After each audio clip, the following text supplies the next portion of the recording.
Suzie Brown, you have followed what's happening also here in Australia when it comes to not just Earth Day, but the climate movement as such. Now that we are in a tunnel, we call it the tunnel, but now that we have sort of moved away from the streets and things have gone online instead. Yeah, hi guys, great to be with you. It's changed a lot. It's been a bit of a shock to the system for all the climate campaigners and environmental groups, that's for sure. So all of a sudden, all of our plans in terms of events and, the strike and our group, Australian Parents for Climate Action, had a day of action planned this year where we were going to have events all around the country, none of which can happen because of all this social distancing. So we've all had to sort of bunker down and go, right, what are we going to do now in terms of shifting all of our action and our campaigning to online methods or methods you can do from home, basically. So that's one big thing. And then the other big thing, of course, is that the whole world and the whole country is distracted by the coronavirus issue and, economic stimulus to keep people in jobs and stop the economy crashing and obviously a huge focus on health and protecting people. So that's important, but we don't want the climate issue to be forgotten because it's still going to be there when, the health crisis is over. So it's crucial that we all keep campaigning and work out how to keep the issue on the agenda. So in terms of what we are doing, generally in climate groups and environmental groups have tried to figure out methods to campaign online. So online you can do a lot through social media, of course. So we're doing, virtual actions where everyone at the same time takes a selfie and posts at the same time and connects it to the Premier's Facebook page, things like that. But, members of Parliament are still working. They're working from their office or from home. So we can still be doing things like writing letters and emails and phone calls and writing letters to the editor. There's still a lot of things that we can still do. So I don't want people to think, oh, we just have to stop doing anything because nobody's listening. That's not true. And particularly our group being parents, we tended to do a lot of stuff from home anyway because we all have young kids and we're not able to get out to, strikes in Melbourne or meetings or events or things like that very easily. So to some extent, we're able to continue what we were doing before, which is, writing and emailing and sending letters to the editor and things like that. And how about today on Earth Day? Do you have anything special happening there? Yeah, it's a great global action today, actually. So we're part of a network of parents' climate action groups around the world. And Parents for Future, I think, are coordinating the action where they're asking everyone to put a poster or a placard or get the kids to do a beautiful picture about protecting the planet and put it out the front of your house, like on your balcony or in the window or on the front fence. So that's the Earth Day action for today. It reminds me of something that my parents did all through my childhood. I remember on a special day once a year, they would put candles in the window.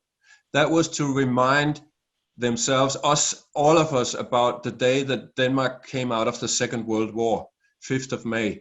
So on the 4th of May in the evening, they would put these candles out. And everyone would do that when I was a kid. That sort of disappeared over the years, that tradition. But it's powerful when a lot of people do the same thing and show that to their streets at that level. We're becoming local people. So yeah. It's great that this is moving and becoming into a local thing now. And we've got people doing rainbows and teddy bears out the front of their houses and already, that's been one way that people can express themselves and connect. So yeah, that's one of the few ways we can publicly connect at the moment. That putting teddy bears in windows is a worldwide phenomenon now. And I've even seen around, wandering around Footscray and Seddon, Yarraville, that some of the teddy bears have started to get XR badges on them. So, that's great. Yeah. it's, yeah, so many great things are happening, like community creating, connecting, all of those things happening all the time in this isolation time. So people are finding out really good ways of not being isolated, and the pause has allowed us to come up with some really great ideas for what will, you know, the reset after it is quite exciting, actually. Remember, Mick, well, it was probably a year or so ago when we listened to and we watched, when XR were very new, and we watched the lady in London and they shut down the bridges and it was alive. And I thought to myself the other day, wouldn't it be great to have a live, because there was thousands of people, or hundreds, I can't remember, but there was a lot of people watching that live, like following that live, and have since. And I thought, like, with the strikes, obviously they can't go to the streets now, but wouldn't it be great if, like, there was people in different areas like the strikes that create a live from their home, and then everybody joins that live, and that creates a strike effectively online. I don't know how the technology would hold up with everyone going on line, but I just thought, oh, that would be, like, just because she really brought something to that live, and if you could actually recreate that, I'm not going to do it, but you know, it's something that, you know, maybe one of the students, they might start thinking that if it gets to the point where it's getting further and further along and they can't have a voice because they can't get on the streets, then they've got to think of other alternatives. Well, the Student Strike for Climate, the group, are still planning a strike day on the 15th of May. And at this stage, it's a little bit of a moving feast, but what they're planning, as I understand it, is a broadcast. So kind of what you're talking about, but from a one central location, but heaps of people on Zoom, so you can see everyone's faces. They're broadcast to maybe even TV, who knows, but if not, then something like YouTube live. And so you can kind of see all these people in real time. I think the real time thing is the key, is like what you said, Jackie. So yeah, everyone stay tuned for that to see what, on the 15th of May, you can join in. But also there are going to be local events, local as in everybody from, say, Geelong can join the Geelong Climate Strike, but we're not actually going to be meeting in person, unfortunately. But those local strike events will still happen. But yeah, it's a little bit complicated because some states, the students are actually going to school in person. And I think in New South Wales and maybe Queensland or WA, they go back to school at that week. So it's tricky. It's such a confusing time for students, whether they're, you know, are they at home? Are they not at home? Everyone's a bit confused. So I think it's a little bit unfolding at the moment. Is that going to be a Zoom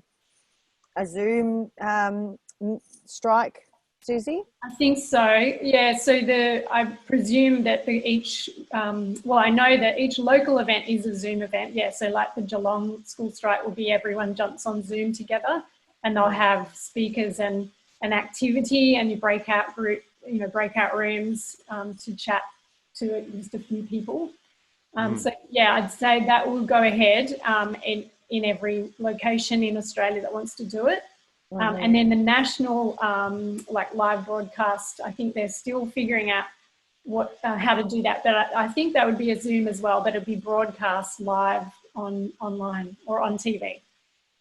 Thank goodness for technology, hey? Yeah. Yep. There's suggestions for Anzac Day on Saturday that people go out the front of their place and in their driveways and have some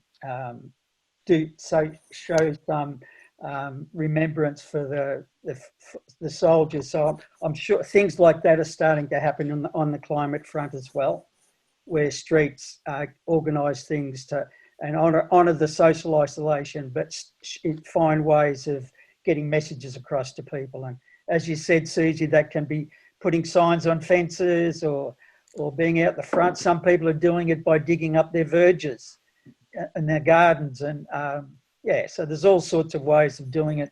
It's interesting to see yesterday that Damien Cole, a local identity. It stood for Parliament a couple of times. He started the kindness pandemic, which is yesterday was that was the first TV channel called Kindness Pandemic, and yesterday it involved yoga. There was live musicians, people from the community that were doing things and what were highlighted. So that's going to be something that we'll follow with a lot of interest as well. There's so many great things happening, and we'll be talking to Karina Donkus soon about what she's got planned. So it's exciting times really. It's hard for a lot of, and we've got to acknowledge it's really difficult for a lot of people. But out of that difficulty comes lots of opportunities that people are grabbing, and none, just Parents for Climate Action just as much as anyone. So that's great, Suzie, what you guys are doing. Is there any take-home message? We probably need to leave it just there. Is there any take-home message that for our listeners?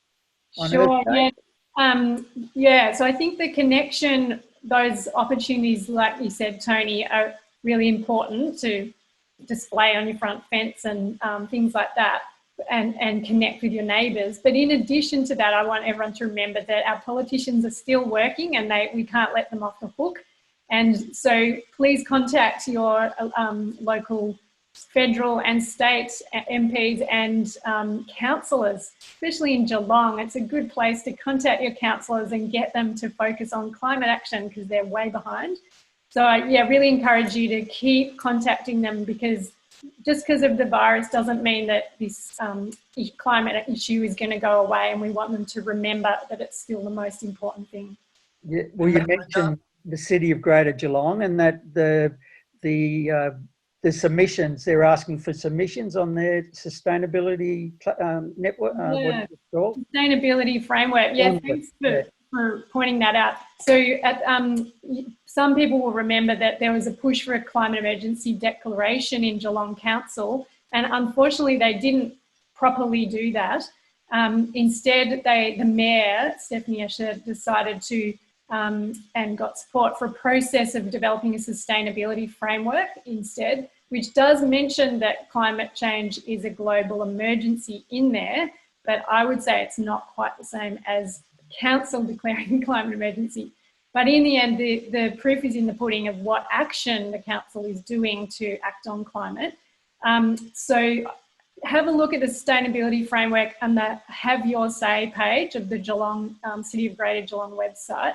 And it's got a series of questions you can answer. I would say the framework, in our view, doesn't add any value at all. It's nothing different to what the council is already doing.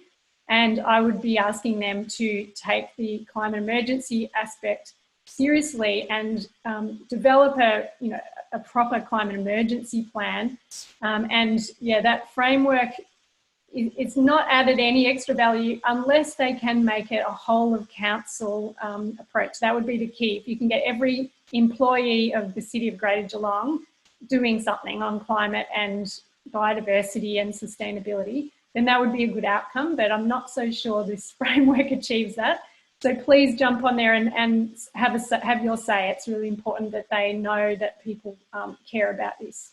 Yeah, and there are examples of people that have put in submissions already, that they're sharing them online. So if people aren't sure about what to write, there's lots of dot points that they can chase up. Yeah, and Geelong Sustainability would probably be their first website to try for that. Exactly.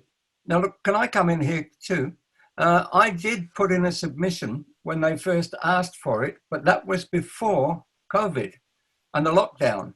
And so what I did this morning is put another one in with the background of COVID, because it's changing everything. And so don't at all feel that you're restrained because you've already put your, they're asking for the community input. And I put my community input in before I knew how much we were going to change, how much our behaviour has changed. And so I've put in a new revised one, which is saying that we should be separating cycle tracks from walking tracks, and certainly separating cycle tracks from cars. We should have cycle tracks that would go over their own pedestrian crossings over the top of the freeways. And we should be making our bus system free and changing it into a much clearer north, south, east, west version, and then counting the number of cars that are on the road once we do that, only for a trial period.